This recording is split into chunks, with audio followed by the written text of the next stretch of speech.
Je suis particulièrement honoré de commencer le travail d'aujourd'hui avec Monsieur Utamo, qui vient de Los Angeles, exprès pour commencer et pour participer à ces colloques. Et Monsieur Utamo est professeur de Media History and Theory auprès de l'Université of California, Los Angeles, UCLA, dans le département de Design, Media, Arts and Film, Television and Digital Media. Il est connu au niveau international et comme un des premiers spécialistes fondateurs, on peut même dire, de l'archéologie des médias. Et il a aussi dirigé nombreuses expositions. Parmi ces récentes publications, il y a Media Archaeology, Approaches, Applications and Implications et Illusions in Motion, Media Archaeology of the Moving Panorama and Related Spectacles. Et donc je suis très honoré et heureux de lui donner la parole pour commencer ces colloques. Merci beaucoup. Je suis vraiment très honoré d'avoir reçu l'invitation. Vous présenter quelques idées sur quelque chose que j'ai appelé screenology, ou archéologie des médias. J'ai développé ces idées probablement pendant une douzaine d'années comme ça.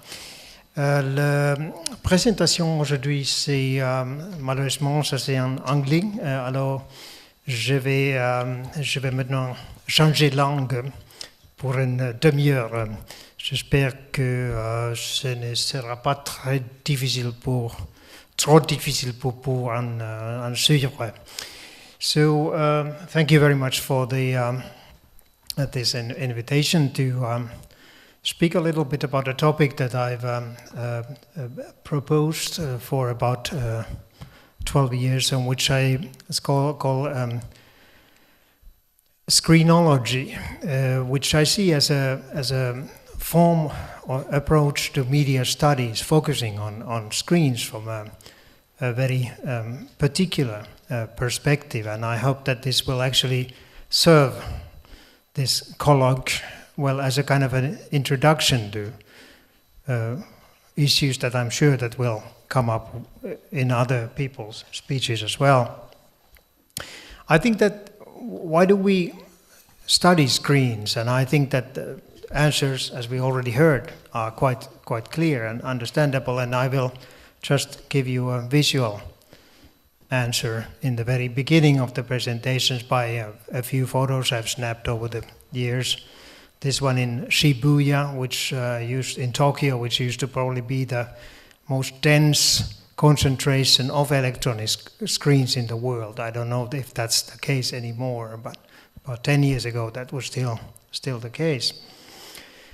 Spending time in Shibuya in Tokyo, we often see, of course, these huge installed public screens enter into interaction with small portable screens like the ones on smartphones, like you see right here. This is a photo I took last year on the way back from a conference in Maribor, Slovenia, to Vienna. I just mentioned this. I was pretending to take photos of the beautiful Alps landscape through the window of the train, but I was really secretly taking pictures of that person you see in the picture, because during the long train trip all the way from Maribor, Vienna, I can tell you, he lifted his gaze only once from the device he was holding, and that was when the train stopped at the station for just a few minutes. He just quickly glanced out the window and then entered back into whatever he was doing with his portable device. We could think about scenes like this where the screen of the iPad glows and lights up countless faces in situations like this. Or something that's only too common for my teaching practice at UCLA these days, trying to sort of like compete for attention with these other possibly in some cases, more attractive devices that I do think that the students have in the classrooms. So the question is really, why do we need an archaeology of the screen? I'm using as the basic text here something that I published 2 years ago in the Cinema Journal, and also another text which you see referred in the bottom of the screen, which is called an Elements of Screenology, which was published in Japan in 2004, which is a long article in which I first made this proposal for the approach which I call screenology. And I really started from some very basic and banal sounding questions. So, idea that an increasing part of our daily lives is spent staring at these screens. And of course everybody knows that, but does everybody know why they are doing so? So how often do users of smartphones think about the curious shifts of perception between nothing less than ontological realms that take place when they move their gaze from the screen to other humans, to the surrounding landscape, to another screen and back again in rapid succession? So I think that as they become part of the practices of everyday life, screens have a tendency to become invisible. They mediate perceptions and interactions, effacing their identities in the process.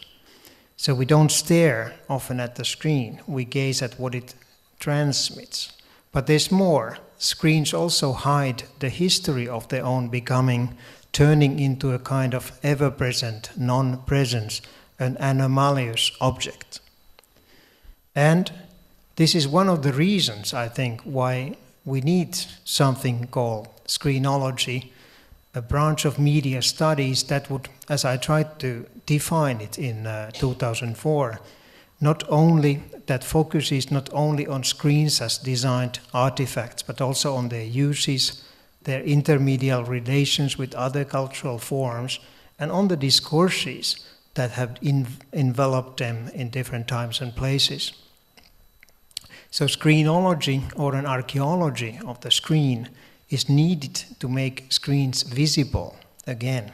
So which sounds paradoxical, because in a certain way, I guess they are very visible, overly visible, but they are also strangely invisible.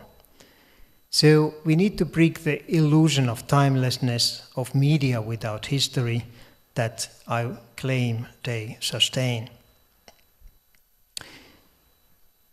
So in this presentation, I'm actually going to go back in time to various places and times and trying to sort of like give you a couple of glimpses of how I think a sort of like media archaeological method approach could potentially start making these screens visible, as I just mentioned.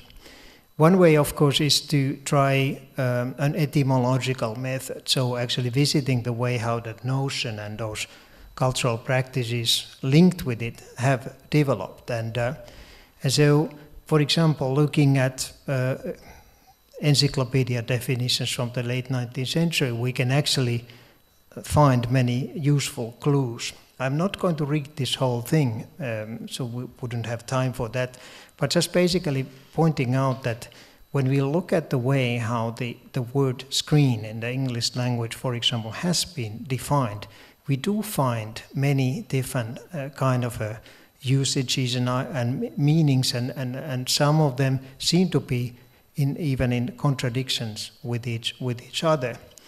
And so let's say in the late 19th century, early 20th century, these meanings, these definitions that we mostly associate with those things which have to do with media were not even the defining ones. For example, if we look at this definition from the Century Dictionary and Encyclopedia, we see that the media meaning only enters the definition towards the very end, saying that screens could refer to screens upon which images may be cast by a magic lantern in general, or shelter, or means of concealment. So there were many other meanings. And I think that it is highly important to look at those other meanings as well. And in this case, one of the early widely shared feelings had to do with so-called fire screens. So fire screens, which I think many of us still encounter in places. So two little screens of silk to hold against the fire, 1548. So the idea of screen as something that reveals us something, but also very much hides us, protects us from something. So this idea about hiding and revealing in a constant sort of like, shall we say, dynamic tension has been part of the thinking of the screen for a very, very long time. So this idea about the relationship between opaque and transparent, including that thing. So if we look at decorated fire screens, we can actually detect a couple of quite interesting things, especially the fact that the fire screen becomes a carrier of images, starting with decorations, but little by little images which with more defined spaces is highly interesting. So in the around 1800, we find the idea of screen as a display case for visual imagery, and a very particular imagery because it's transparent, translucent painting. Now, if we look at things like this Koenig's famous Rigikulm from 1815, we should first of all note that we talk about a piece of optical furniture. So furniture with a certain kind of optical channel opening. And in that case, it is not completely irrelevant to, for example, think about television sets and these devices. It is an object for sending certain kind of visual signals for the home. On the other hand, we do have differences here, and especially the fact that the so-called hardware-software separation, which we see as one of the defining features of these screens today, it's missing in these cases. This means that we have one permanent image which is manipulated and illuminated in different ways, in this case by placing light sources within that box and making the picture glow. But if we look at development just a little bit later, once still in the sense of the fire screen, but so we start seeing interesting changes taking place. If we look at the early 19th century technology of the lithophane, we can actually see that sometimes we get the idea of interchangeable images. So the software-hardware separation starts developing at that early stage. Or if you look at devices like John Heaviside Clark's portable diorama from 1826, we see this process going even further. And here the device is no longer defined just as a viewing device for manipulating imagery, but actually producing device. It was also meant as a device for helping the user to actually produce images within this kind of a setting. So what we obviously see when we look at that kind of screens from a media archaeological point of view is a gradual redefinition of the screen in terms of this information content that seems to be appearing right here. And from an archaeological point of view, I tried tentatively to define screen through such perspective. So as a kind of a bounded frame, bounded surface for displaying and observing visual information, that is not permanent part of that. And here we see that development from fire screens to those other forms. A screen is as a constructed interface mediating between the user and information transmitted by the device. Therefore, it is a mediator, of course, naturally, between human agents as well, in various roles, places, and distances. This is a very complex issue, obviously, condensed in a very short formulation.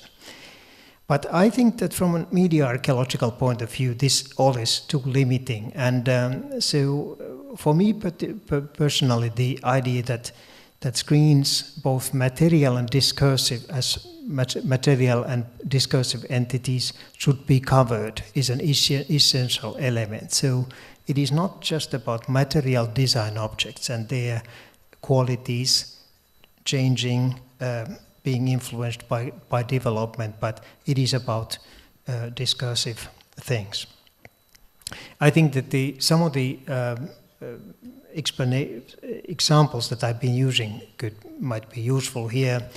I will not have time in this pre-presentation to go into details, but the idea about the imaginary screen.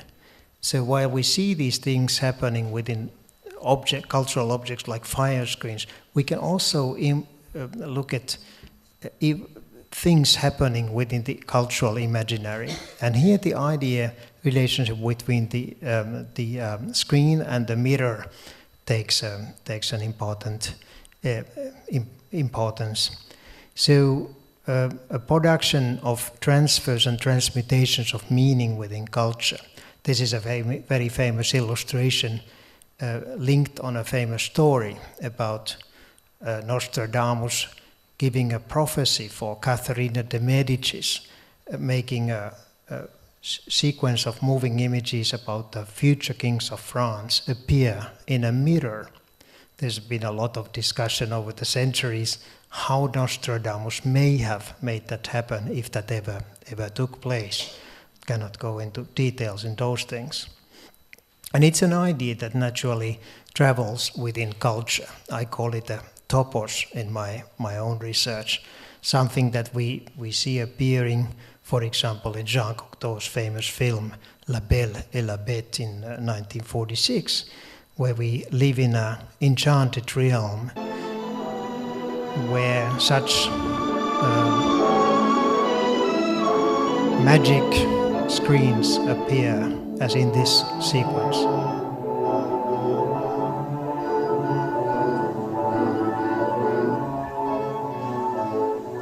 La belle, je suis la porte de votre chambre.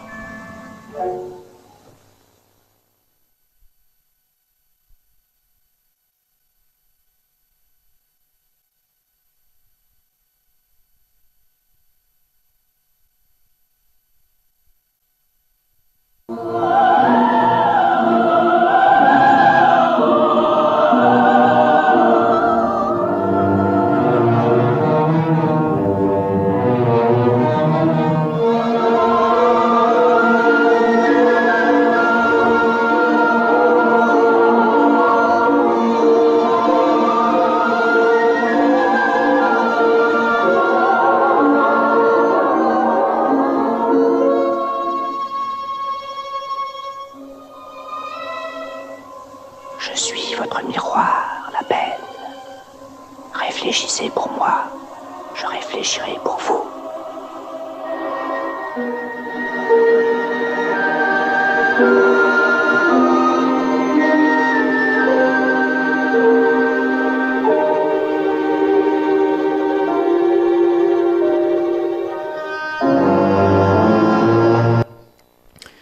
There's no time to go into details analyzing this idea, but what's interesting is that Jean Cocteau links and connects with a really long cultural trajectory, which is connected with what I would call an imaginary around the screen. So the idea of screen as a kind of magic place that links things in either in real time or even in other temporal dimensions, like in the future. And there would be many other examples, Lewis Carroll, things like that. This is, of course, what we encounter more frequently in this kind of history. This is Strozzi's painting, Old Woman at the Mirror, where basically we see just a situation about mirror showing, again, time passing, but related with the self-image of the gazer. Idea that we also found from Jean Cocteau's films, if we think about Orphée and so on. And it's also interesting, again, just a brief example, to see how the stopos appears also in the early imaginary about the television, when television was promoted by advertisers as a kind of a magic mirror or a crystal ball in many different variations. There's just two examples of that from the 1930s.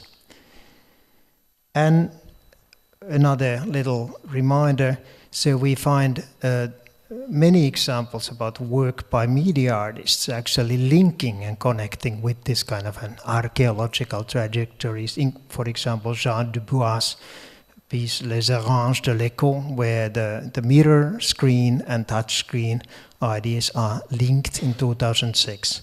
This is a mirror that actually responds by sounds. It's a kind of an enchanted mirror in the framework of the culture of touch screens that I think Dubois is raising. I have maybe two short examples still to tell you, and so I think that when we try to understand and try to get to face these important questions about the proliferation of the screens these days, from a media archaeological point of view, we often need to engage in kind of slippages between the accepted definitions and boundaries. And one of the examples that I've been trying in some of these writings in the past few years to do, for example, is to look at fans or eventiles as a kind of an example as part of a trajectory linked with the idea about these portable screens that we have these days. Many people in the beginning, when I started speaking about these ideas, found it completely irrelevant and actually expressed that idea when I started speaking about that kind of ideas. But so I had to defend these ideas. But we do see that the culture around the hand fan or eventile is actually extremely rich, and extremely rich not only in painted fans, but fans that send visual and textual communications, including the idea about the speaking fan in the late 18th century. I also find it interesting that there is a very strongly coded culture of languages around fans, and these of course depend on the cultural context. So the Japanese language of fans is very different from the one in Spain, but these are very strongly coded within cultures. So we talk about devices that are actually used for not obviously for distant, but short-range communication through these practices of use. And I think that there are ways of linking these ideas to these practices that develop around devices like smartphone use in these days. Let's just look at one example. This is a fan that was distributed during the 1867 Exposition Universelle at Paris. And I find it really interesting that this is a device that obviously serves basic functions that we link with these devices, like hiding and playing erotic games or sort of like cooling you down. But it also functions as something that I've been calling the 19th century so like as you can see from here, GPS device. Because while you use it for those other functions, it is a mapping device that you can actually use to get around that exposition area. So I do think that there is a lesson to learn by looking at these archaeological examples, even though they come from a very different cultural context than the one within which these very integrated sort of like practices take place in our times. And I would just finally like to show you one example of a very recent work that I published earlier this year, which is dedicated to sort of like trying to do some thinking about these boundaries of screen culture or screen-based media culture. And this is work in which I started from devices that we normally don't associate with so-called media culture at all. So taking as my starting point the mechanical orrery. So mechanical orrery naturally is historical astronomical demonstration device. It has to do with the culture of science, culture of popularizing science. And indeed, when we look at the orrery as such a device, so the viewing situation is usually something like this, what you see in this picture, which doesn't seem to have any linking and connecting points with screen culture. But when we start performing an sort of like archaeological excavation around these devices, I can show you how the picture changes very radically all of a sudden.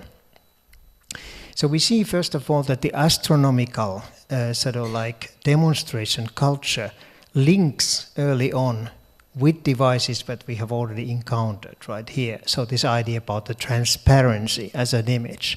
And transparency often displays within a dedicated device. For example, in these early cases. We could look at devices like Thomas Elton's transparent miniature orrery, where we see that the mechanical nature of that device has been transferred into sort of like a form of what I would not hesitate call a screen culture of kinds at that time. So this basically is a little desktop viewer, so 1817, where these knobs on the side serve as an interface. So there's a roll of pictures that corresponds with certain kind of demonstrative aspects of the sort of like astronomical phenomena. And it is a device for viewing these things back and forth, manipulating the interface on your desk. So we see how the culture in this case makes a transition from devices that seem to be very alien to something which we probably feel more familiar with within this sort of like screen-based culture. Now that device was actually inspired by something which was taking place in public spaces. This is Walker's Edo Uranian presentation taking place exactly in those years in England, where this popular scientific lecture gave these presentations in theaters in large cases, claiming to present a sort of like novelty orrery device, transparent orrery. So what that device really was, it was a series of magic lantern slides that were just blown up by the magic lantern to large dimensions. Idea that actually came from media cultural inspiration. The Oxford English Dictionary actually claims that the word screen would have appeared for the first time in the context of media proper. And we talk about words now, not just phenomena, in the context of phantasmagoria, magic lantern projections. So to make transparent screens for the exhibition of the phantasmagoria is an expression that appears in 1810. This may no longer be correct now that the internet is giving us more chances of actually exploring these etymological traces, especially I'm talking about Google Books and that kind of searchable databases on the internet. But so we see how these kind of connections and links take sort of like happen. So magic lantern show, screen, and then this influence and sort of like translation of those ideas to something else that takes place on the desktop, right? That kind of ideas. And in that recent article, actually the main point that I'm researching is this device. So within the context that I just talked about, which is called Clark's Astronomical Lantern. This is a device that is a perfect example for a media archaeological approach because it's almost completely forgotten, and it is seen as completely useless from a sort of like contemporary point of view. But it's a highly interesting device when we start looking at it closely. This is a device that has a transparent screen on the front and candles inside. And in front of this transparent window, you would be sliding this kind of astronomical transparency. But that's not so interesting. What's interesting is that it has a handle on the side. And when you hold it to the sandal, from the handle, you start seeing what it was used for. So the idea with this device was actually not to use it on your desk at all, but you take it outside in the night and you hold it to the sky, and so try to match the stars you see on the skies with the star constellations you see on the transparency in front of this device. So it becomes something that could be linked with the idea about a mobile media device.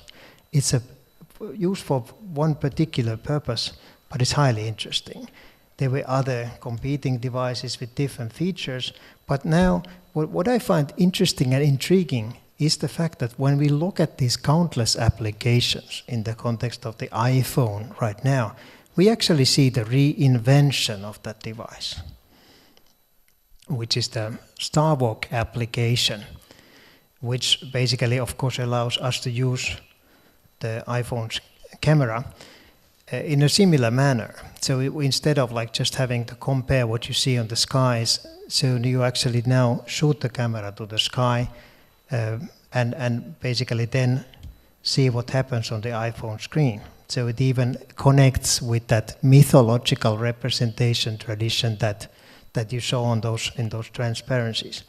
So I think that, and of course we have a contemporary context here as well, which is this sort of like idea about the augmented reality, so matching virtual and the real. But from a media archaeological point of view, this raises really interesting questions for me about the way how ideas travel, how the ideas get connected, how ideas disappear and appear within this kind of the cultural material. I am not in a position here giving you any definite answers, but this is the kind of problematics that media archaeology tries to sort of like deal with. So how these different elements seem to be traveling and living within these cultural fabrics. This is the text that this was published in you can get it online for free if you are interested. This is a much longer study. It's called Watching the Borders and Peeking Beyond Astronomical Demonstration Instruments as a Challenge for Screenology. This is in the Ekranosphère, the first issue of the new Canadian, French, English media journal, just published a few months ago. So okay. And I think I have just a final screens and a little synthesis here.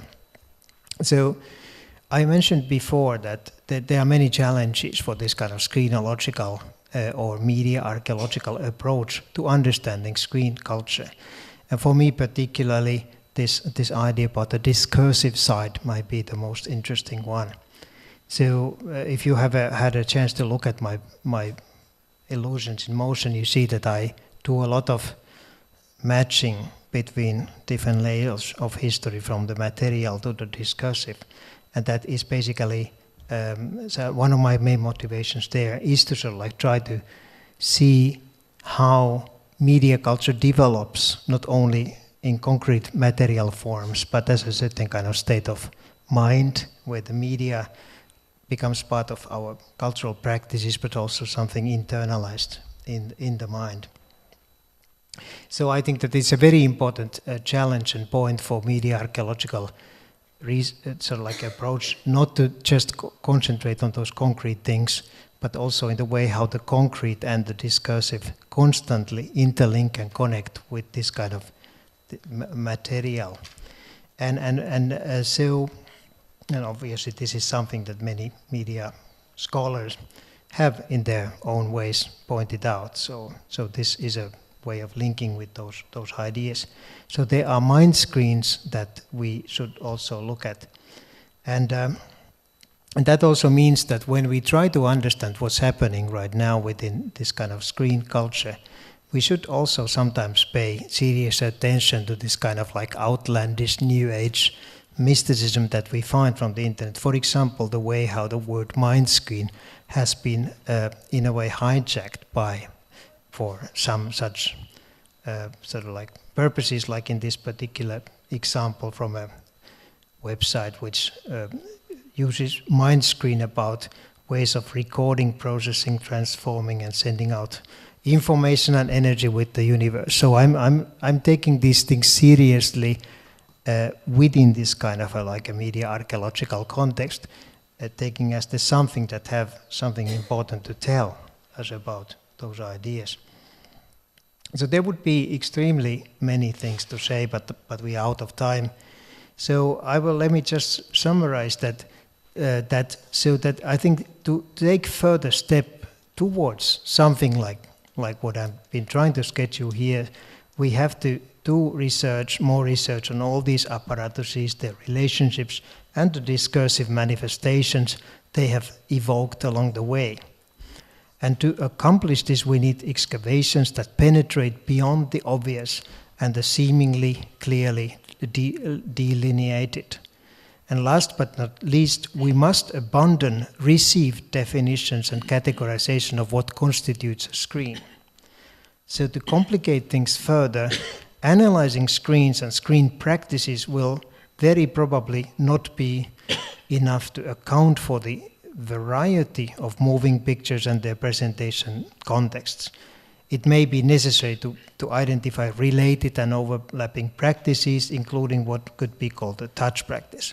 So in some considering film screens, television screens, or mobile phone screens in isolation is not enough. We have to understand their interrelationships and the processes of their mutual becoming. And that's one of the reasons why I've been starting to make these forays in those devices and phenomena and objects that seemingly have little or nothing to do with what we generally understand as media culture. And I think that there is an important lesson to learn in such a sort of like way of broadening that kind of archaeological dig into the background of media culture. So I think I will just leave it here, and if you want to see a little bit more and also kind of follow some of those writings, so look at my website. I also have many pictures about my media archaeological collections on the site. So please go and try to sort of like continue from there. Thank you very much.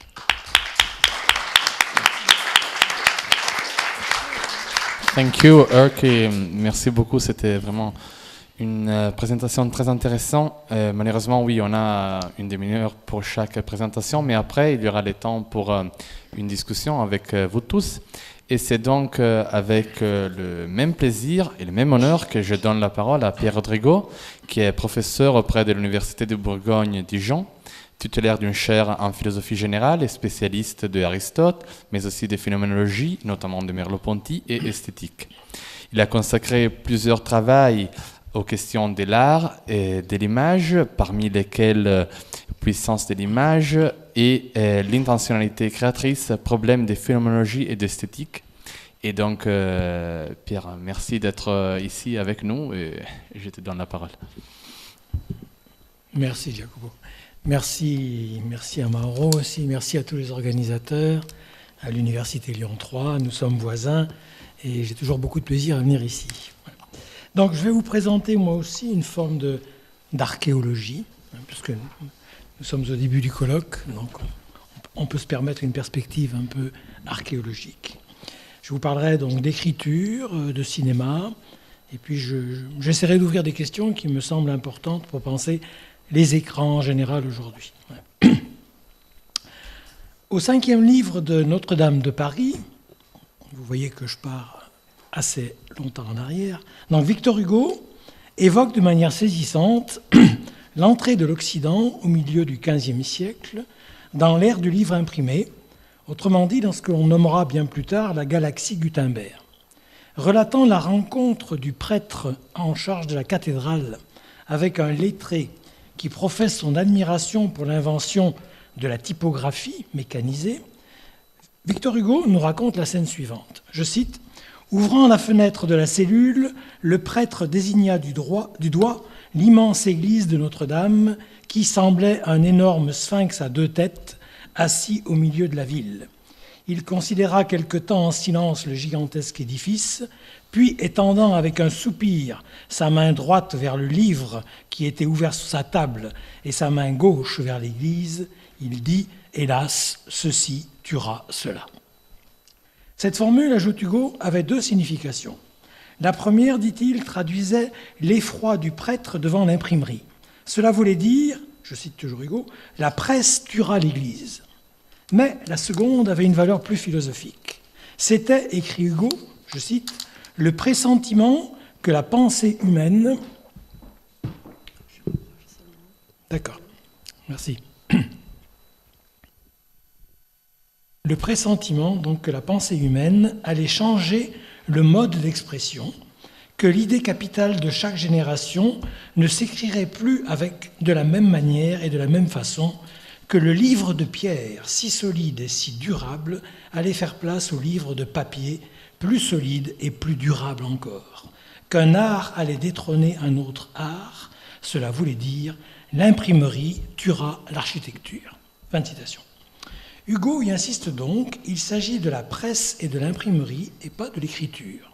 Il s'agit du médium technique en tant que tel et du conflit entre deux médias pour la suprématie dans une culture qui, au XVe siècle, exigeait un changement dans son mode d'expression dominant et qui se trouvera être façonné en retour par ce nouveau mode d'expression.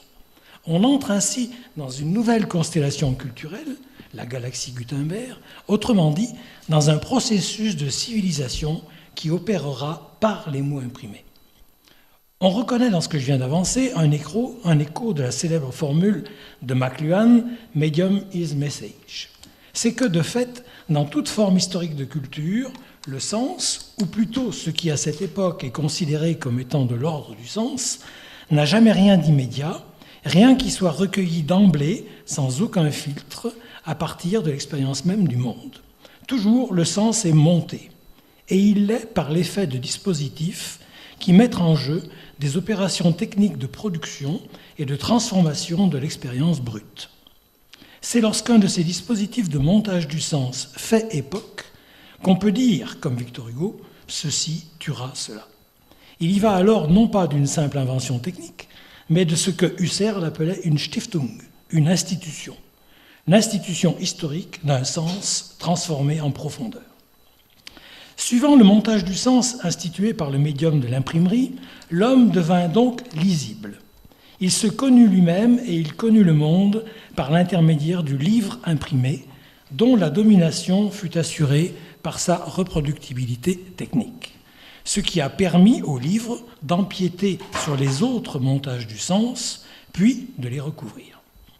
Pour donner un exemple de ce processus, je rappellerai simplement comment l'histoire des arts plastiques, peinture, sculpture, architecture, s'est construite à partir du dépictorat d'Alberti, c'est-à-dire de nouveau au XVe siècle, sur le présupposé de la lisibilité du tableau, de la sculpture ou de l'édifice. Comme l'écrivait Alberti, l'historia devait être clairement lisible. Lisible bien plus que visible. Car pour reprendre la célèbre métaphore du tableau comme fenêtre, si le tableau doit fonctionner comme une fenêtre, ce n'est pas tant comme une fenêtre qui rendrait visible le spectacle du monde que comme une fenêtre ouvrant sur l'histoire qui est racontée au moyen d'un certain montage pictural qu'Alberti définissait comme la composition, la composizione. C'est dire que lorsqu'une civilisation est devenue la civilisation des mots imprimés, la peinture n'est réellement visible que si elle est lisible dans sa composition. Ceci étant, je dois dire que si j'ai pris mon départ dans la formule « ceci tuera cela » de Victor Hugo, c'est en fait parce qu'un historien et un théoricien du cinéma et non de la peinture m'a mis sur cette voie. Il s'agit de ce pionnier que fut Béla Balázs avec son premier ouvrage intitulé « Der sichtbare Mensch », l'homme visible, paru à Vienne en 1924, et qui fut suivi en 1930 d'un second ouvrage tout aussi déterminant, L'esprit du cinéma, le titre original est Der Geist des Films. Personnalité de tout premier plan de l'Allemagne de Weimar, Béla Balázs a fondé son approche théorique de la signification cinématographique sur l'opposition entre la lisibilité qui caractérise la civilisation à l'ère de l'imprimerie et le retour au premier plan de la visibilité qui est opéré par le dispositif du cinéma. Je cite Balach. Victor Hugo a écrit quelque part que le livre imprimé a repris le rôle de la cathédrale au Moyen-Âge, devenant ainsi le vecteur de l'esprit du peuple. C'est ainsi que l'esprit visible s'est mué en esprit lisible et que la civilisation visuelle s'est muée en une civilisation conceptuelle. Que cette mutation ait beaucoup transformé le visage de la vie en général, tout le monde le sait. Mais ce dont on s'avise moins, c'est que par là même, le visage de l'individu a dû se transformer lui aussi. Or, il y a aujourd'hui une autre machine qui travaille à réorienter la culture vers la vision et à donner à l'homme un nouveau visage. Elle s'appelle le cinématographe. Fin de citation. Le credo interprétatif de Béla Balach, repris à de multiples reprises dans ses ouvrages théoriques sur le cinéma, est qu'en effet que le cinéma fait prendre à la culture de son temps un tournant aussi radical que celui que lui avait fait prendre l'imprimerie. Une formule condense le sens de ce tournant: l'être humain va redevenir visible. Formule de Balach. Ou, sous une forme plus développée, c'est le cinéma qui fera réapparaître immédiatement visible l'homme qui est enseveli sous les mots et sous les idées. Fin de citation. Prenons acte de ce credo en une visibilité toujours renouvelée grâce au médium cinématographique. Ce point étant acquis, je ne pense pas m'aventurer trop loin en avançant qu'un siècle plus tard, nous nous percevons et nous nous comprenons plutôt comme accablés par la visibilité du monde, accablés par l'omnivisibilité qui affecte désormais en profondeur la consistance d'un monde qui est devenu entre-temps, comme l'a dit Guy Debord, un spectacle. Nous nous percevons comme livrés aux images, bien plutôt que délivrés par la conquête d'une nouvelle visibilité. Nous nous comprenons plus ou moins clairement comme étant certes entrés dans l'ère de l'image, mais sans que nous ayons pu comprendre encore le pouvoir des images. Ce pouvoir qui est leur capacité à construire du sens, à monter du sens pour le rendre visible et donc pour le montrer. On sait bien que l'ère de l'image est essentiellement celle des images mobiles. C'est l'ère de l'écran cinématographique tout d'abord, puis celle de l'omniprésence des écrans numériques. Mais il se trouve que, comme Hegel l'avait dit en son temps, ce que chacun sait plus ou moins clairement n'est pas encore pour cette raison même pensé, analysé, démonté, déconstruit pour être évalué en pleine conscience. L'omnivisibilité que nous procurent nos écrans a ainsi encore à être pensée. Et c'est l'objet même de ce colloque. L'écran lui-même, qui n'est pas la fenêtre d'Alberti, a encore à être pensé en tant que dispositif lié, dès l'origine, à ce type spécifique de montage du sens qu'est le cinéma. Ce cinéma que dans le monde anglo-saxon, où il s'est imposé en premier comme dispositif culturel dominant, on désigne par un pluriel de mouvements les moving pictures, ou, plus clairement encore, les movies. Il me semble que dans la naïveté même de ce terme, les movies, cette naïveté même, permet, si on y réfléchit, de toucher du doigt l'impensé dont les conséquences nous accablent sans doute à l'ère de l'image. Mon hypothèse est précisément que c'est l'impensé du mouvement des images qui pèse sur nous et sur notre monde d'images. Je précise que ce que j'appelle le mouvement des images n'est pas de l'ordre de l'agitation mondaine que le cinéma est certes capable de reproduire à la perfection ou presque au rythme de 24 images par seconde. Donc, ce que j'appelle le mouvement des images n'est pas de l'ordre de l'agitation que le cinéma fait semblant de reproduire à la perfection, ce qui, si on en restait à ce seul niveau d'analyse, ferait du cinéma, on l'a dit tout à l'heure, un pur et simple simulacre, une idole qui se substituerait à la réalité.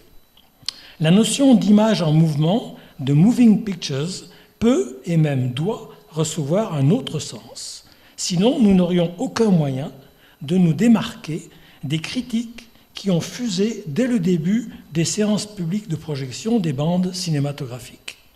Au premier rang de ces critiques, qui sont bien connues mais que je rappelle, il faut citer la critique d'Alain, qui ironisait amèrement dans ses propos sur l'esthétique de 1923 sur le désolant spectacle offert par l'acteur de cinéma, je cite Alain, qui se croit obligé de s'agiter sans repos comme pour faire hommage à l'invention mécanique. Il faut ajouter à cette critique celle plus cinglante encore de l'écrivain et académicien Georges Duhamel, dont le chapitre sur le cinéma, dans l'essai de 1930 qui porte significativement pour titre « Scène de la vie future », formule ce jugement qui pour Duhamel était un jugement définitif. Je cite « C'est un divertissement d'ilotes, un passe-temps d'illettrés, de créatures misérables, abruties par leur besogne et par leurs soucis. C'est, savamment empoisonné, la nourriture d'une multitude que les puissances de Moloch ont jugée, condamnée et qu'elles achèvent d'avilir. » Fin de citation. L'impensé du mouvement des images, sur lequel j'attire ici l'attention, l'impensé de la mobilité intrinsèque des images, et non l'imitation du mouvement des choses, n'est pas de cet ordre, dont il est trop facile de dénoncer évidemment le caractère illusoire. Ce que j'appelle la mobilité intrinsèque des images cinématographiques, c'est ce qui les mobilise en vue du montage du sens qu'elles effectuent. Autrement dit, c'est ce qui leur confère leur dynamique expressive propre. Cela vaut d'ailleurs, et c'est pourquoi je me suis autorisé à titrer cette communication « Expanded Cinema », cela vaut d'ailleurs pour la mobilité intrinsèque des images produites par les écrans en général, en incluant dans ce pluriel les perfectionnements, les expansions apportées à l'écran au sens strict, l'écran cinématographique, par les technologies numériques, des multiples supports qu'on regroupe aujourd'hui sous le terme général d'écran. Les tablettes numériques, les smartphones, les écrans tactiles, les murs et les façades d'écran, etc. Tous ces écrans-là ressortissent d'un dispositif que les théoriciens des études visuelles appréhendent sous le terme assez intraduisible mais tout à fait judicieux d'expanded cinema.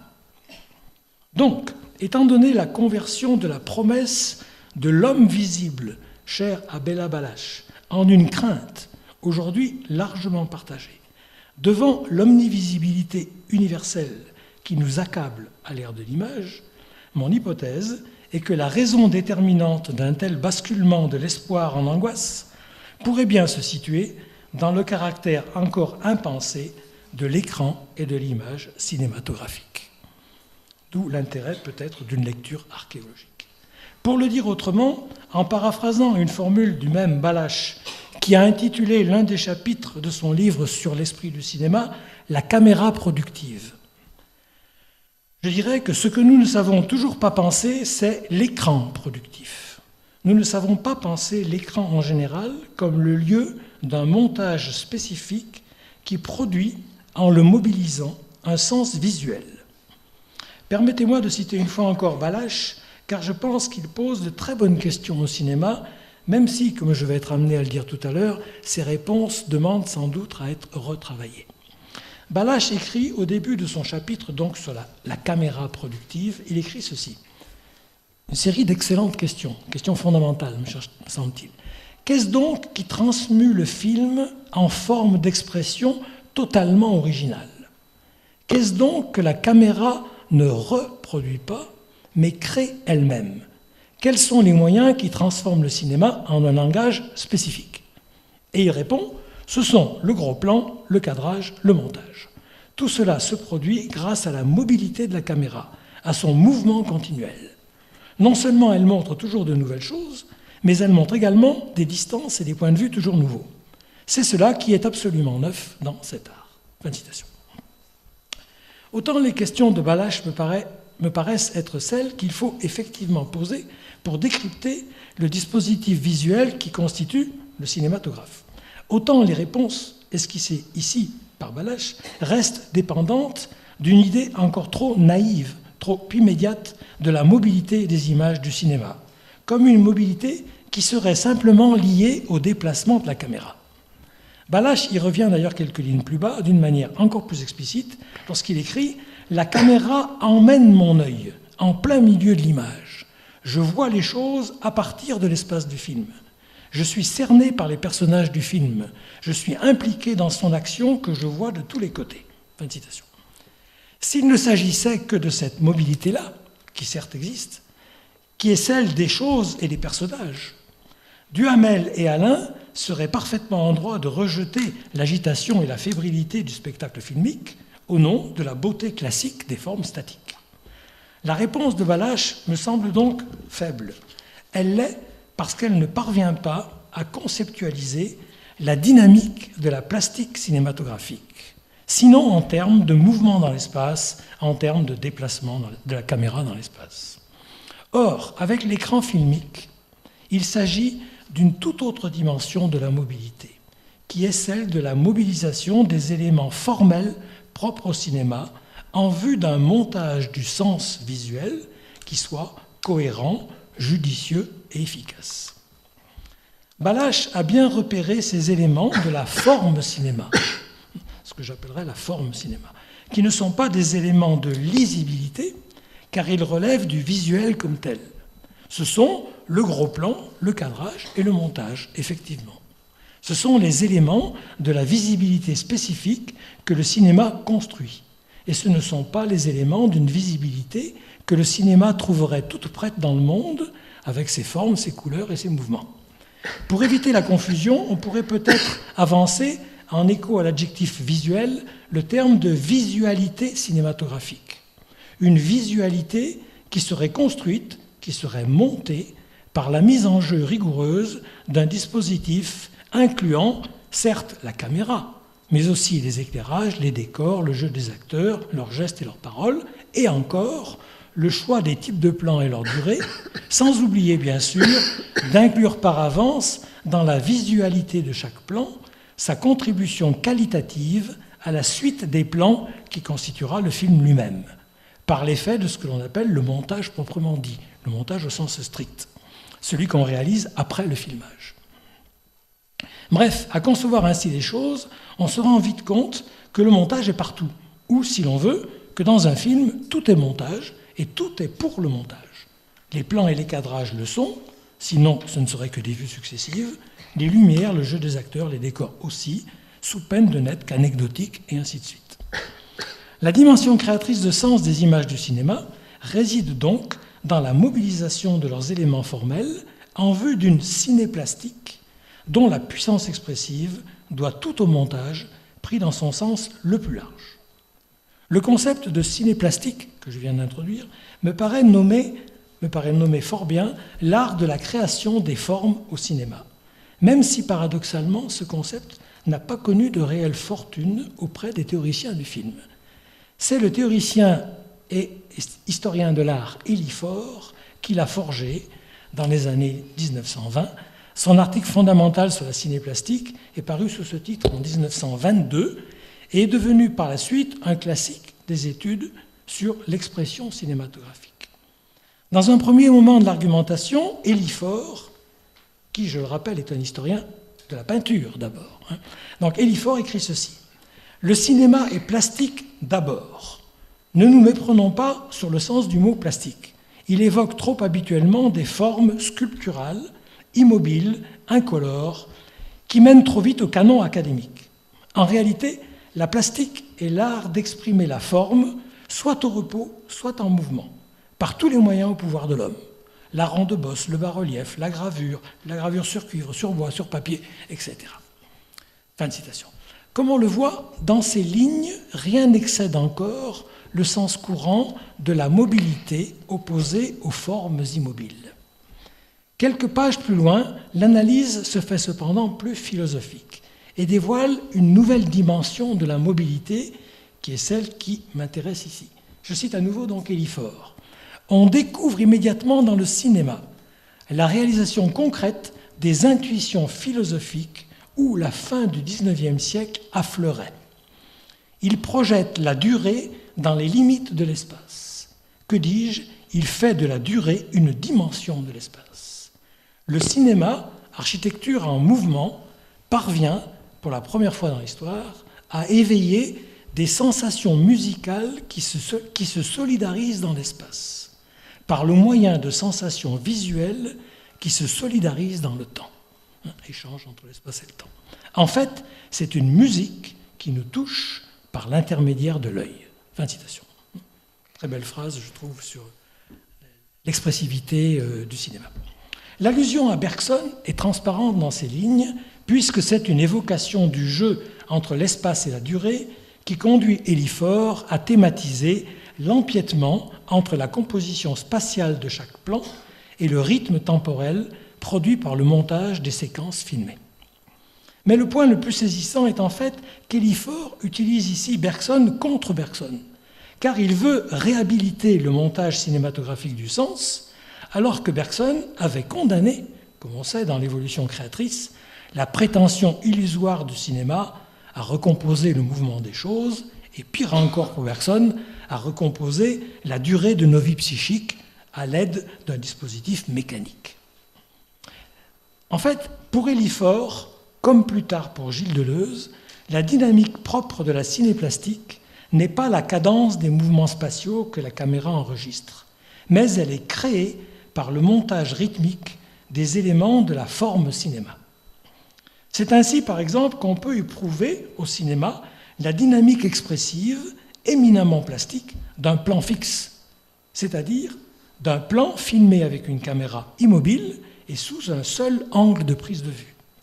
Et même, on peut éprouver la dynamique expressive d'un plan fixe à l'intérieur duquel rien ne bouge, comme par exemple le gros plan fixe d'un visage immobile dont la dynamique expressive saute littéralement aux yeux.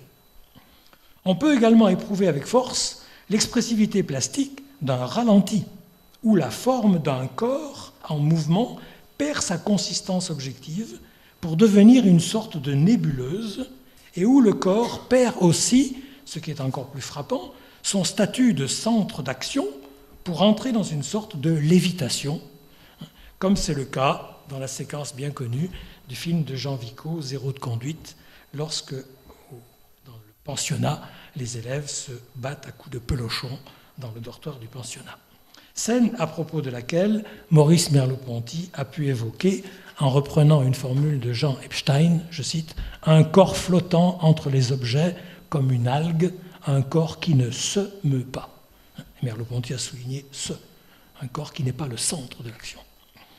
Jean Epstein avait écrit pour sa part dans son essai sur le cinéma de 1946, qui s'intitule très joliment « L'intelligence d'une machine », je cite, « Dans une projection ralentie, tout l'homme n'est plus qu'un être de muscles lisses nageant dans un milieu dense, où d'épais courants portent et façonnent ce clair descendant des fosses marines des eaux mers. » Et il poursuivait ainsi, « Si l'on accélère le rythme du temps, si on accroît la mobilité du monde, on y fait apparaître, on y crée davantage de vie, et à l'inverse, si on ralentit le cours du temps, si on freine le mouvement des êtres, on en fait disparaître la qualité vitale. » Fin de citation.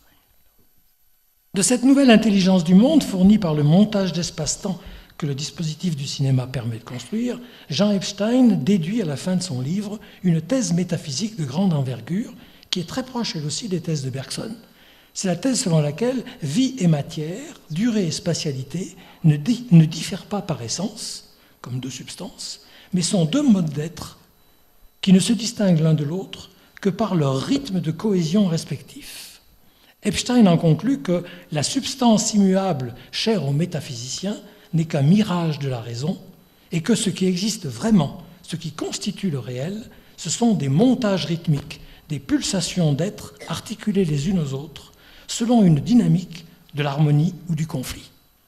Or cela, le cinéma le met en œuvre par sa constitution même, tant il est vrai que son expressivité plastique doit tout au montage rythmique des plans. Je veux dire qu'elle doit tout, bien entendu, à la dynamique du montage des plans les uns par rapport aux autres, ce qu'on appelle le montage au sens strict, mais aussi au montage moins apparent, mais tout aussi signifiant, des éléments internes à chaque plan. Ce second montage du sens, cette seconde cinéplastique propre à chaque plan, c'est ce que André Bazin nommait le montage invisible, Un montage dont les longs plans séquences des films d'Orson Welles sont l'exemple parfait. Peut-être abréger un petit peu. La leçon du montage, je faisais une allusion ici à Merleau-Ponty, mais tout le monde la connaît bien, hein, dans Sens et non-sens, la conférence de Lidec. Un film n'est pas une somme d'images, mais une forme temporelle. Le sens d'une image dépend de celle qui la précède dans le film, et leur succession crée une réalité nouvelle qui n'est pas la simple somme des éléments employés.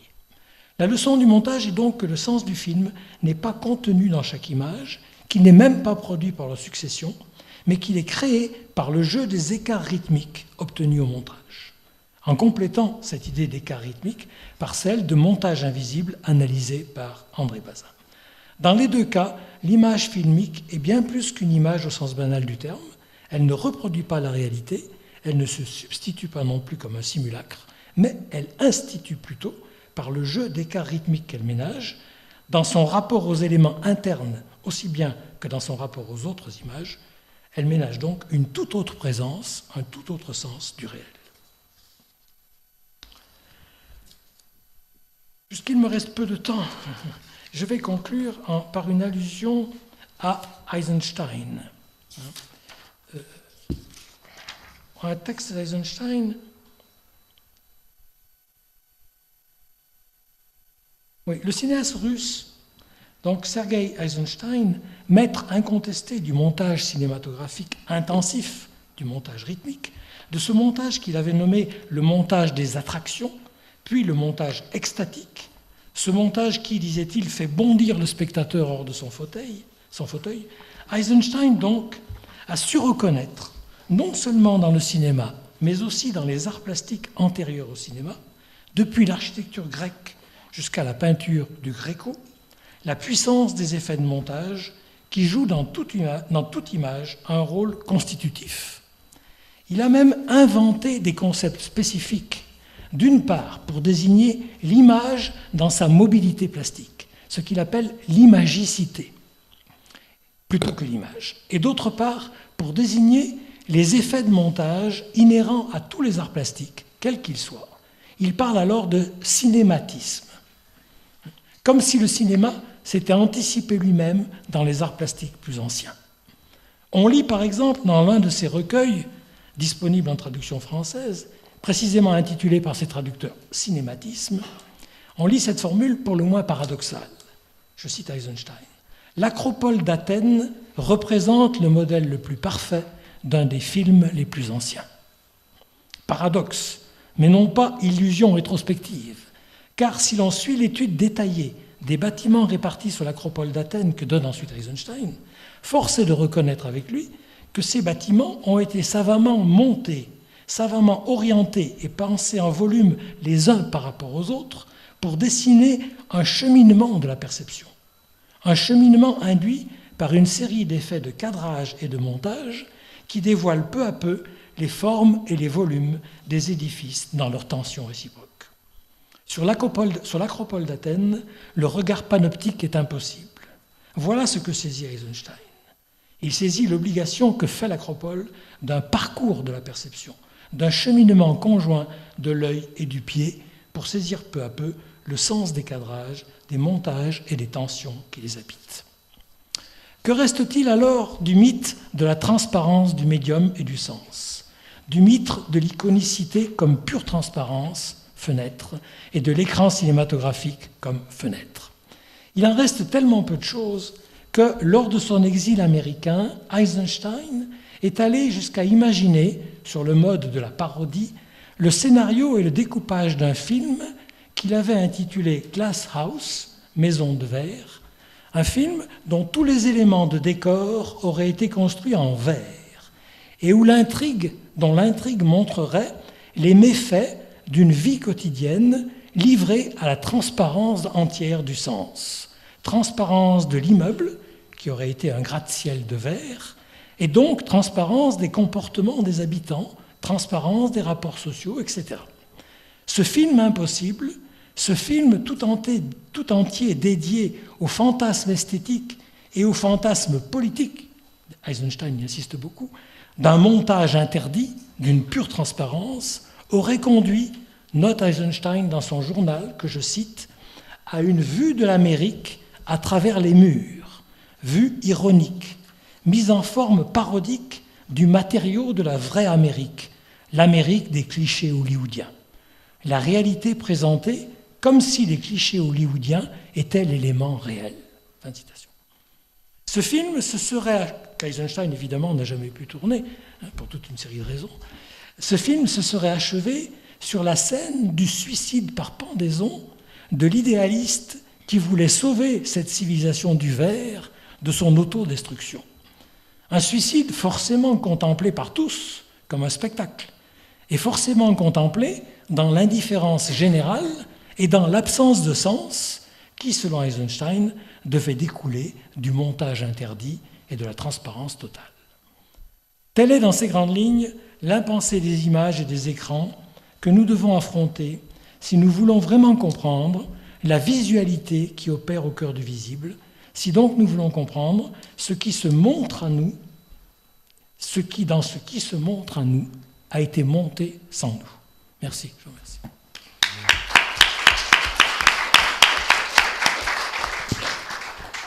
Merci beaucoup, Pierre. Et donc, je crois qu'on n'aurait pas pu commencer mieux ces colloques, au sens où ces deux interventions nous ont introduit au milieu de ces concepts de l'écran, mais aussi d'une vie parmi les écrans.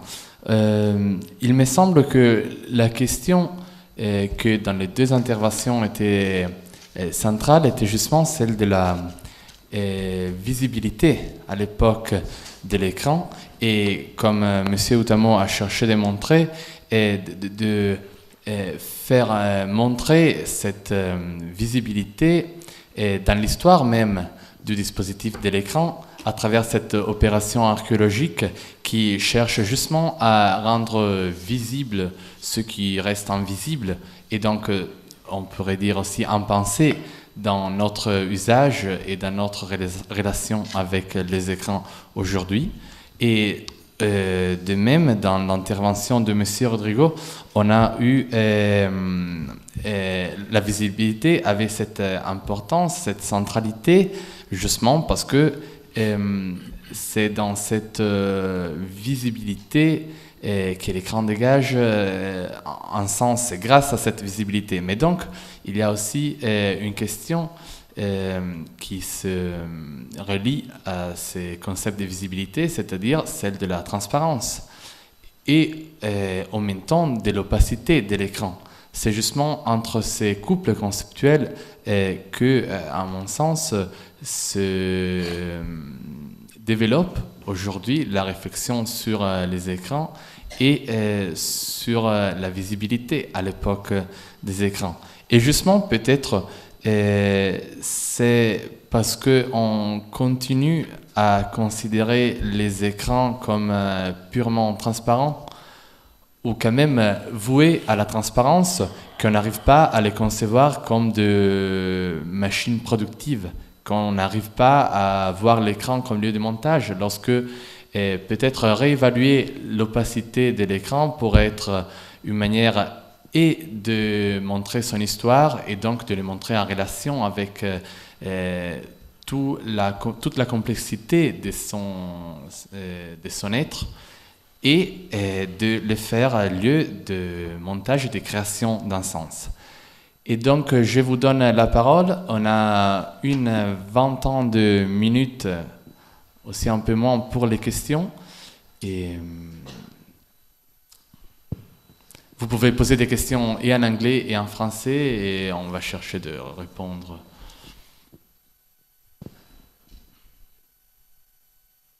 But thank you for your presentation, Erkki. Really very rich.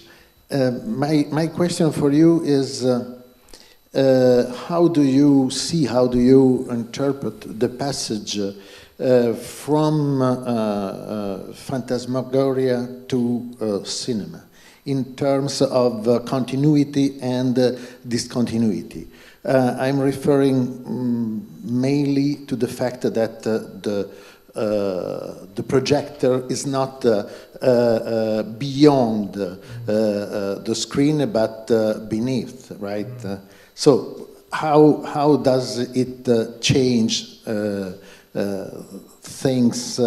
How does it change the very signification of the word screen? So thank you, Mauro, for the question. It's a very big question, and it would take me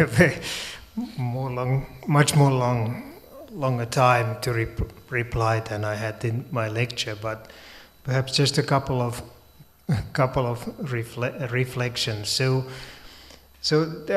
surely there are many points to make. First of all, what's interesting about phantasmagorie at the time surely is the idea about the rear projection. So this is obviously a big issue we always encounter in media studies. So which is the visibility or invisibility of the apparatus itself, you know.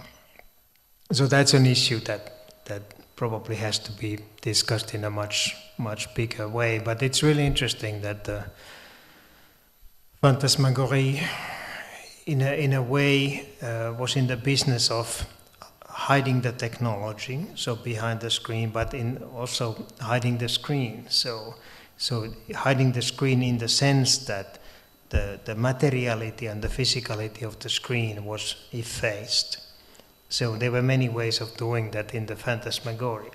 So darkness, the wet screen, all that kind of issues. But there was basically an idea of, in a way, sort of like pretending that we are not exactly or not fully within the context of this emerging media culture of the time. So the apparatus was hidden.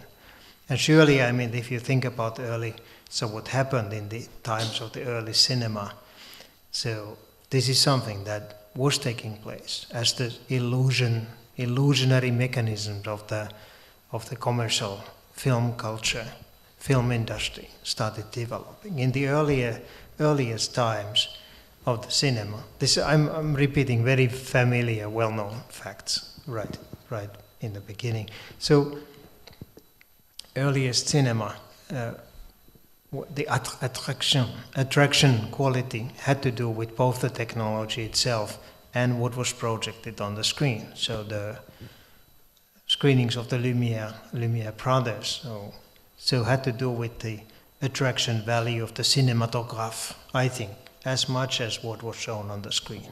Of course, in different ratios for different spectators, but they were both there. And so where the cinema seemed to be going was little by little, I think, in the mainstream at least, hiding the apparatus, making it invisible. It's not just about putting it into a projection booth, but the mechanism of the identification with the screen that, in a way, made that technology disappear. But of course, this was not only happening once, but the attraction value of the technology, of the apparatus, kept on coming back. If we think about the Cinerama in the 1950s, or the IMAX and Omnimax, all these things. So it is all about reintroduction, efforts to reintroduce that fascination with the apparatus through that. So I think that these are some of the kinds of things that we always have to think about when we think about these links from an archaeological point of view between things like phantasmagoria and, let's say, the cinema of the later times. But there are also more. There would be many other things as well. I mean, that it would be very interesting to think about that sort of like imaginary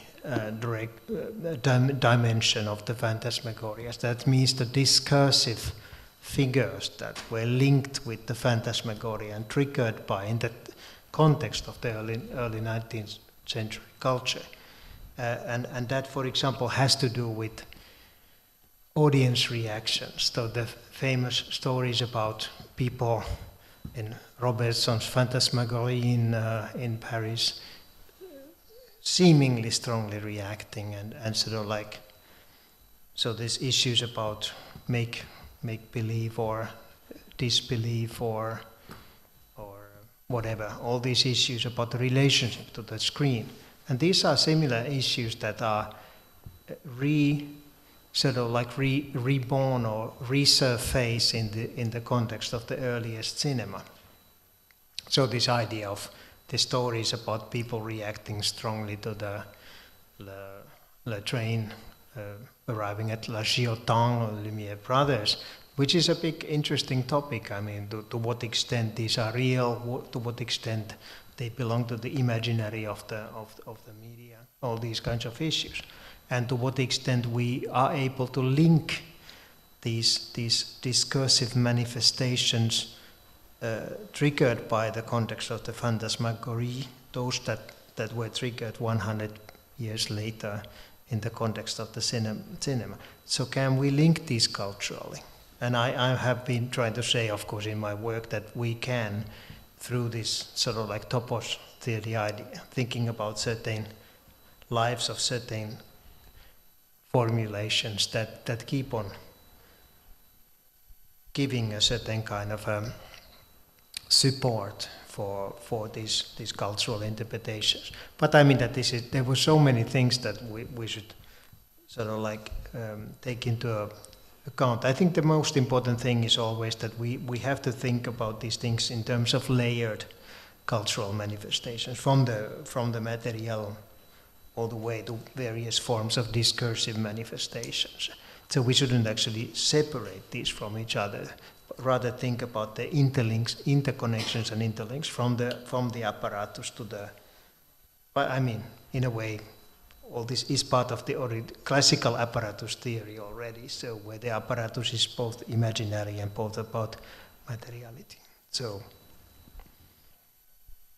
I don't know if this makes any sense, but it's an extremely complex and big discussion, and we all know that. Thank you so much. Est-ce qu'il y a d'autres questions là-bas? Après.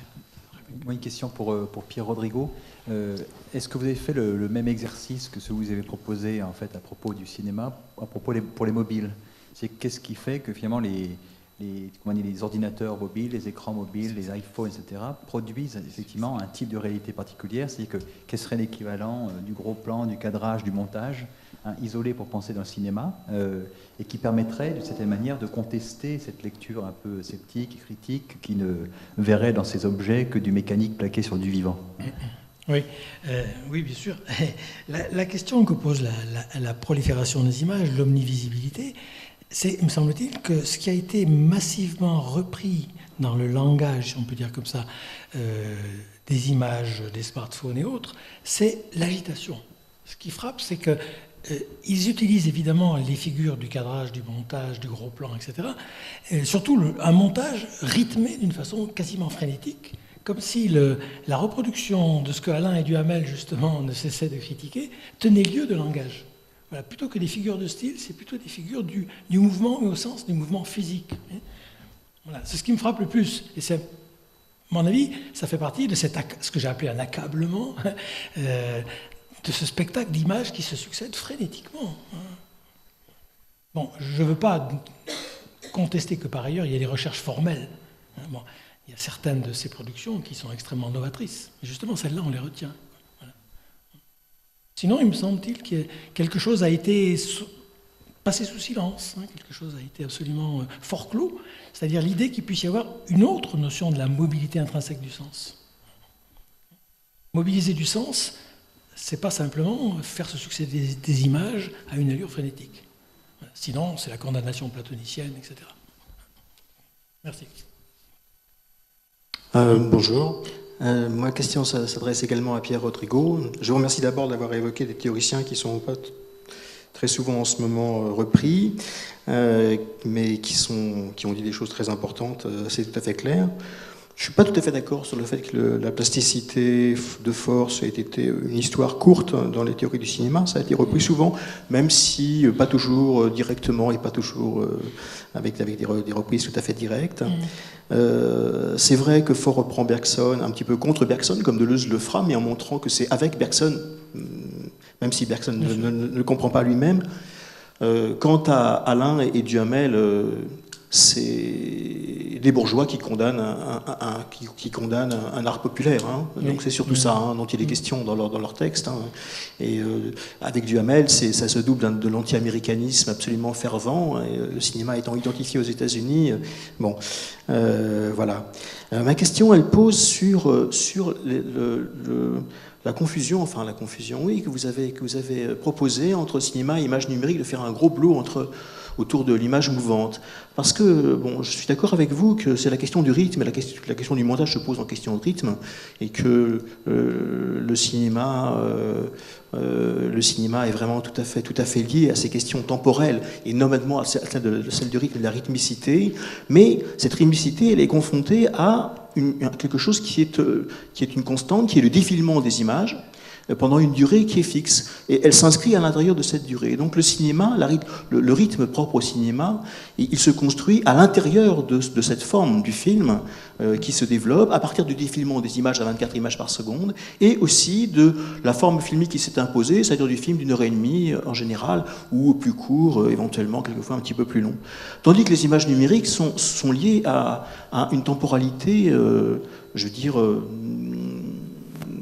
en soi, tout à fait différente.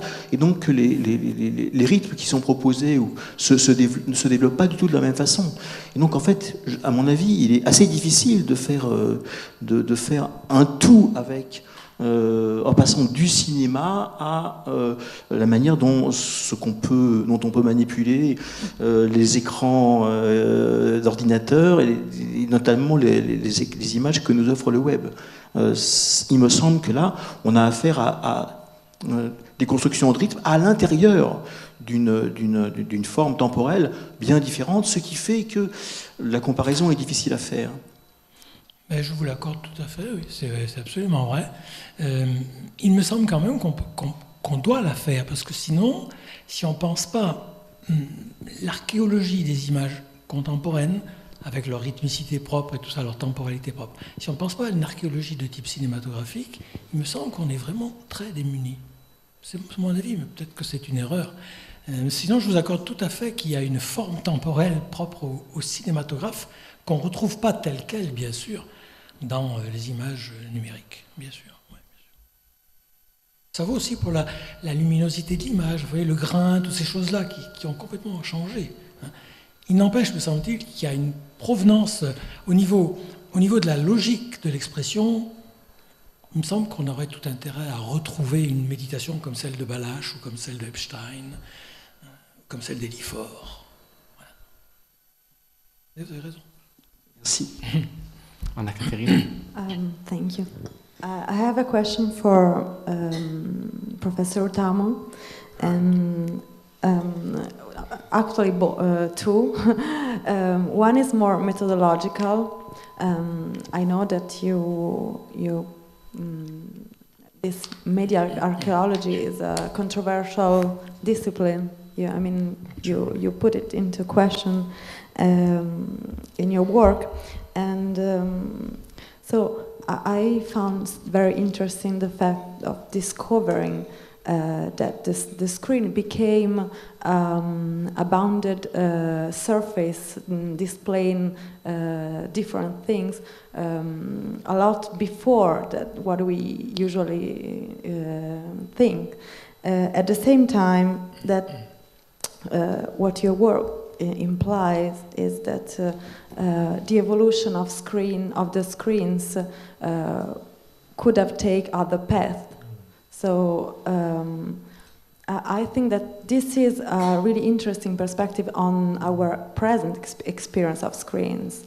And so what I wonder, and I would like to ask you, is if your approach is more connected and addressed to our present experience of screens and our modern devices, or you are, I don't know, if it is in order to found and clarify this layer you spoke about.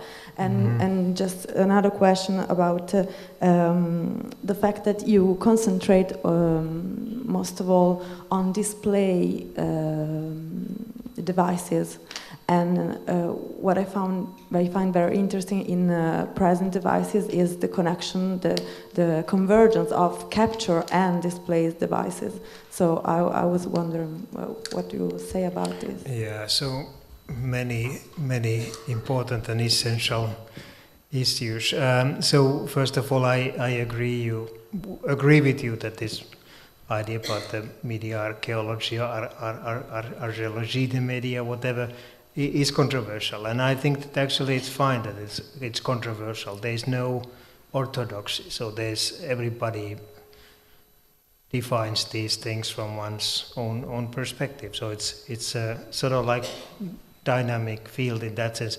So I make it very clear in my writings, and especially even when somebody makes a mistake, I correct. So people sometimes speak about method, and I actually make this correction, and I see it as an approach. In my own personal case, I think that even though it may not be a very sort of like obvious from the way I do it. So one actually early influence for me was actually my fascination with Roland Barthes and Umberto Eco, so the cultural semiotics of the 50s and 60s. So using semiology or semiotic way as a certain kind of approach to take out certain kind of cultural issues by methods of reading culture. So just like Roland Barthes did in his mythology, the classic series of essays and that kind of things. So that was an early influence for me. And I also see some of these studies, even though they are documented studies, as kind of provocations or trials, trying things out. And very often I deliberately try to break through certain kind of boundaries that seem to be quite fixed. One of them, a simple example, which I try to sort of like explicate a little bit in this short presentation, is the idea about media culture, culture de média, whatever. There are very few definitions. I mean, there's an interesting discrepancy between the way how that notion media culture is used in popular discourse on the internet or wherever, and as I see that, so a lack of serious philosophical or theoretical definitions, what actually does constitute that? What is media culture? Things like that. So I'm deliberately making little provocations or essays, trying to sort of like go through those assumed boundaries and sort of like areas. For example, in this latest study where I'm starting from astronomical demonstration devices and trying to sort of like, as I explained, so argue how and under what conditions we could possibly link this with media culture. In what sense can we talk about these things in terms of screens? And I think that this whole thing concerns this very notion of screen when we relate it with the idea about media culture. So I don't think that it's obvious for everybody, and I don't think it should be obvious that the kinds of things that I talked about a little bit here, I've written much more in detail about all these things. You can find it from my website, so all the articles. But I mean, this whole idea that fire screens, looking at fire screens from 500 years ago, has any relevance at all to understanding contemporary media culture. I think it is a controversial statement. For me, from a sort of like media archaeological point of view, it does make a lot of sense, because I do think that, you know,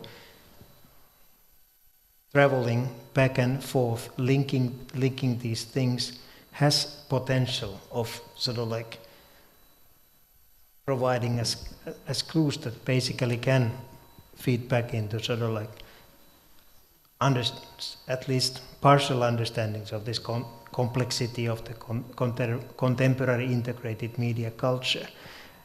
So same thing about fans, because I mean that people have responded to me that if you talk about eventai and fan in the culture of design or culture of physical material objects or even cultural history of painting, so popular painting, they may have some relevance, but I have been counted that they have absolutely no relevance when you think about media culture, and it's sort of like emergence. And my argument is no, they do have actually a lot of relevance, at least in the sense that the media use is not just about the images. So it's never about just the things that happen within those cadres, within those frames, even though that is a traditional way. Like looking at film history traditionally was about film. It has taken a lot of effort in the past 30 years to start looking at film culture, not in terms of the film as a product, but in terms of the dispositif and its cultural and metapsychological and economic connections. And it does not mean that we should throw away the film, but it's sort of like trying to complexify the situation, taking all these things into account. And in that sense, for example, looking at this kind of tradition of the eventai and the langage, probably when we should talk about langage de l'eventai, not the langue. And so I think it makes a lot of sense, because this practices of media use are equally important, I think, than the sort of like content of that media from a media archaeological point of view. So just some of these ideas. So I do think that media archaeology has important potential to explain, at least tentatively explain in forms of provocations, what is happening in the contemporary context. At least this is my belief. Thank you. Et donc, merci à vous tous.